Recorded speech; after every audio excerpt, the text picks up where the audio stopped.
આંખોને લગતા રોગોનો કેમ્પ સગરાજકા પરિવાર દ્વારા અને યોગીજી મહારાજ મહિલા કોલેજના ઉપક્રમે યોજાઈ ગયો।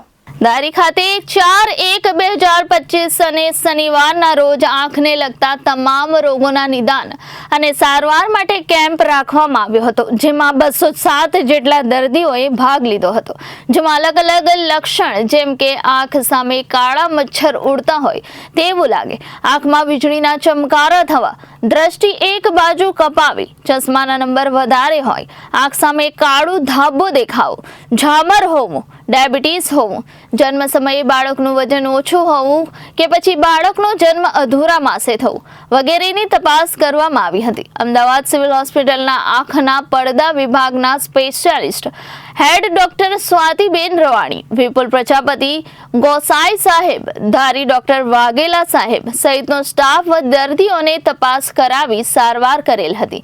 આ નિદાન સારવાર કેમ્પ શ્રી નવીનભાઈ સગરજકા અને સાગરજકા પરિવાર ધારી અનુપમ મશન યોગીજી મહાવિદ્યાલય ધારી દ્વારા રાખવામાં આવેલ હતો।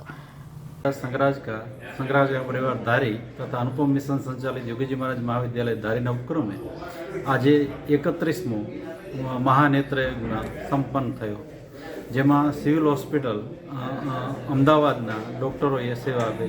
खास करीने डॉक्टर प्रजापति साहेब, डॉक्टर गोसाई साहेब અને ખાસ એમના હેડ છે એ રવાણીબેન પણ સ્વાતિબેન રવાણી ઉપસ્થિત રહ્યા અને કુલ 207 પેશન્ટોએ લાભ લીધો।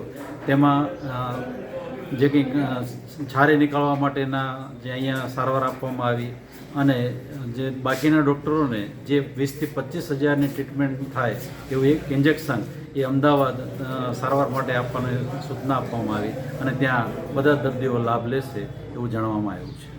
Bureau report, Janadesh news, Amreli.